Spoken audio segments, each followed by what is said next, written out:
Welcome to the July 2015 episode of Iowa City in Focus. I'm your host, Mary Bryant. Now, it's no secret that July is a big time for moving in and out and around the Iowa City area. Rummage in the Ramp is timed to coincide with these big moves.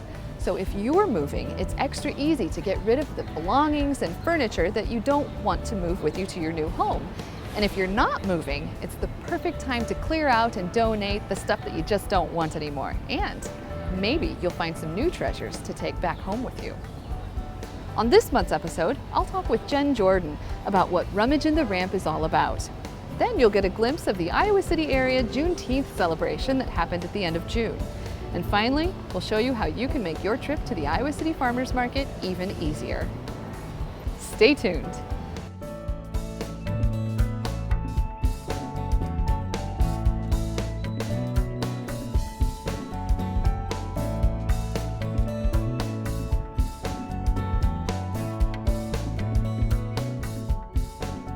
Today I'm with Jen Jordan, the recycling coordinator for the City of Iowa City, and we are here at Chauncey Swan Parking Garage talking about Rummage in the Ramp, which is happening at the end of July.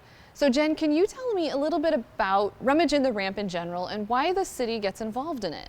Sure. Well, Rummage in the Ramp is basically a waste reduction effort. It's an attempt to keep stuff off the curb so it doesn't get rained on or ruined or picked through and littered all over the community and out of the landfill. So once it's on the curb, it's bound for the landfill usually. So the whole point is to help people understand that there's value in the materials that they're setting out yet and getting it to a good cause, not the landfill. So I think that Rummage in the Ramp can sometimes sneak up on people who might want to donate or get ready for it somehow because they're not necessarily the ones moving always.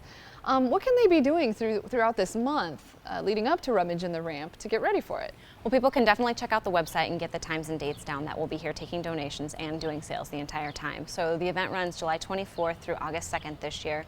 Also, there are lots of places in the community that can take secondhand stuff. If people are really getting a jump on things, there are dozens of secondhand stores who can take either donations that go to their nonprofit organizations then for reuse, or their consignment shops. So if people are really on the ball, they can get stuff consigned and maybe get some cash back for items. Rummage is a straight donation where people give the item, then the money goes to the 20 or actually 30 some nonprofits this year who will be working at the event. So these nonprofits, do they just send volunteers to staff it? They do, and it's a little bit more complicated than that. We actually have a pretty elaborate system worked out of the volunteers who have volunteered in the past, the different groups. So the veterans who have done previous years, they have first choice at the shifts. They have to provide either 6 volunteers for working in the ramp or 2 for the pickup shifts. We have a pretty good system in place for it, and this year we'll have probably 35 groups involved. Is it too late for groups to get involved? It is at this point, yeah. That's all done but for next usually year? By July. Yeah, for next year certainly. In fact this year I think we added 6 or 7 new groups. So we always add groups. There's always usually a couple groups who haven't been able to get enough volunteers to participate another year. So we're always willing and able to add more groups. Okay. And you mentioned that there are a lot of places to take stuff other than Rummage in the Ramp. What is that, like Restore? How do you know? Yes, yep, exactly. So sorry to interrupt. I get really excited about this. Restore is one of our partners in the community that people can certainly use for anything from furniture to building supply. Salvage Barn is another, but we actually have a list on the website, the city website, of resale and consignment places where people can take things, and it's literally all over Johnson County. Okay. Do you still do pickups for people who can't bring it in? We do. So starting around mid-July, we'll have an opportunity for people to sign up to get things picked up at their home within Iowa City city limits. And there is a charge for that, but the information will be available mid-July for that on the website. So what main thing would you like people to know about Rummage in the Ramp?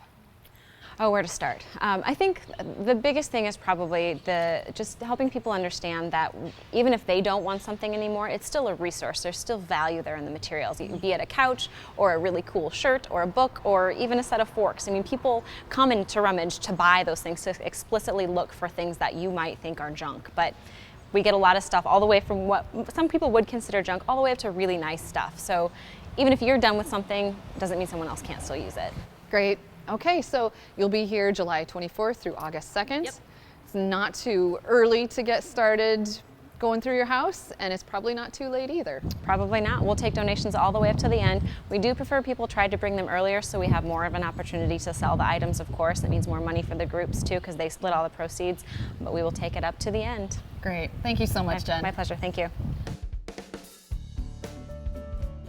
Even if you aren't planning to donate anything, be sure to come check out Rummage in the Ramp and the many items that they'll have available there that will need new homes. And now let's turn to the Juneteenth celebration that was held in Iowa City last month to commemorate the end of slavery in the United States.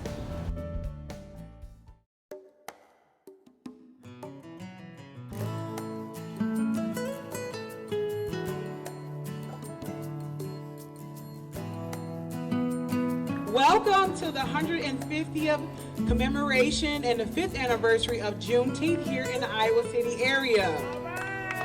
I always remind people that in 1776, when we had our Independence Day, that we still had slavery. And slavery wasn't abolished until almost 100 years later. And so Juneteenth is the celebration of finally all of our citizens are free. It's an amazing opportunity to get to know folks, to see another part of our history and to come together and celebrate that. This is our first time downtown. We don't know if we'll be downtown again next year, but for this year we wanted to do something different. And we really did a great job of partnering with the city and county and when it came to their sponsorship, but also them allowing us to use the space and having the Discovery Garden for kids. This year we have added additional educational components so that we can educate people about Juneteenth, because we find that it's not by race that people don't know Juneteenth. I think it's across the board. There are people who just do not know what Juneteenth is.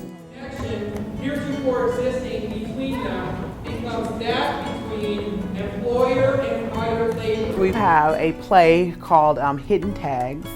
Understand, it's like a behind the colon is understand the struggle, the journey continues is the name of the play. It's written by Dreamwell executive director Matt Fulduto and Lundy Tree Productions executive director Harriet Pierce. Both have done just an amazing job. We mostly have teens as lead characters, which is just an interesting a way to present the information to people. One of the characters named Hannah, she finds this box of slave tags, and then when she finds the picture that I am in, she sells that, and the slave tags are the key to get into the picture. And my role is to play as a slave girl. Really, the young people are going to be making the laws in the future that will impact the kinds of social concerns that we have, and that every day that we worked on the play and came into rehearsal every week, there was a new injustice that we were able to talk about. And so for me, the students learning about what happens now, hopefully will put them in positions in the future where they will either become politicians or be involved in this forward moving of everybody having and sharing equality in life, and that we stop this racist type of activity that we're really seeing right now. It's really horrifying. And so that's what the hope is, and that the conversation will start, because not a lot of people know about Juneteenth and what it is. And so hopefully what the kids are able to do in just a few minutes will start a conversation for everybody.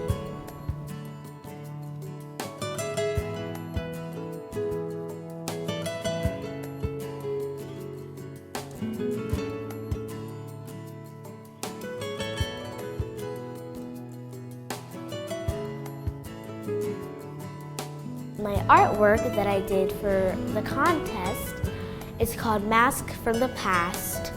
I want them to think of it as like a piece of artwork and also something that they can learn from maybe. Because of Juneteenth, mostly lots of things are right now, but still people like to hurt other people. They shouldn't really do that because it's not right. If you're interested in celebrating the 4th of July, you should be interested in celebrating Juneteenth. We commemorate freedom for our white citizens and other citizens. Why wouldn't we want to celebrate all citizens being free? It's also an important one because it has historical significance. There's still residue from the slavery that built this country, if we're really honest. And it's nice to take pause for a moment to reflect on that, knowing that we still, on a daily basis, can see some of those things.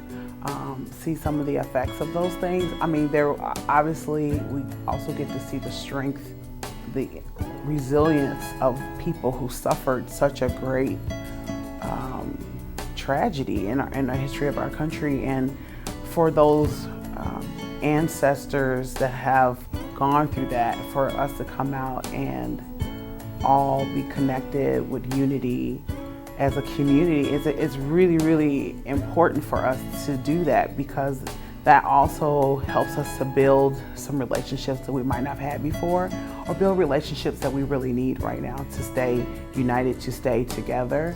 And I think it says something. It would be very odd for there just to only be one particular group of people at Juneteenth, knowing that this is something that should resonate for all of us. And who wouldn't want to celebrate that something really atrocious is over? I can imagine that though there was tons of joy, there was probably also some confusion and some frustration and not knowing what to do, because you're free, but then what do you do? And so to see people have come from, I'm not sure what to do, to the place where we have generations have come and they've built side by side with others, I think it's really important that we commemorate that, because we're all American citizens, but this is a part of America. This is a part of our history, and we should celebrate this just like we celebrate Independence Day. Now let's check out a new tool available to help you navigate the Iowa City farmers markets. Did you know that the Iowa City farmers markets now have an interactive map available at icgov.org/farmersmarket that you can use to plan your visit ahead or search out specific vendors while you're here? Today, there's quite a list here. We've got, of course, a lot of produce, but there's also flowers, baked goods, eggs, coffee, kettle corn. I've heard really good things about the kettle corn. Why don't we go explore?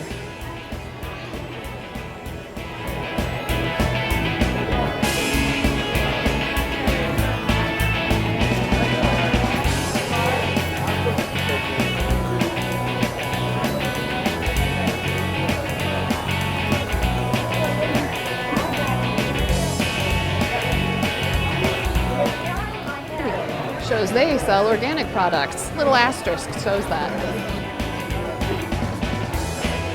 Oh, beautiful strawberries. Who are these? Hi, your strawberries look gorgeous.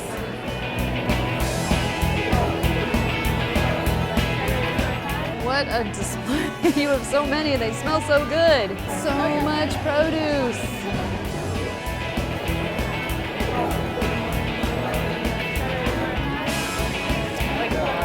There's the kettle corn in sight.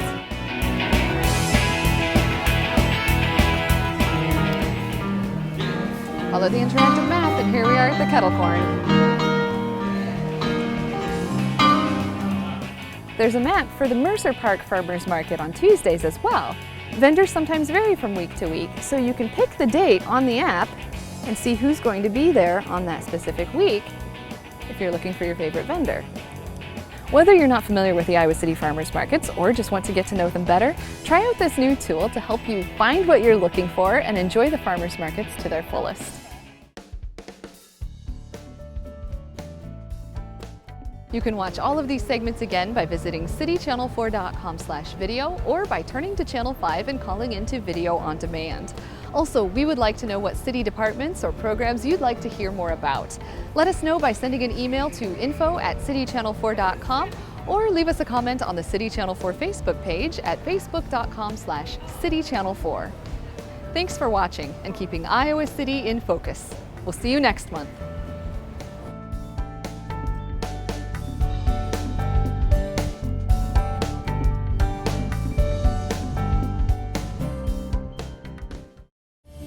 You're watching City Channel 4. On TV, online, on demand, on Facebook, and now on the go on your mobile device.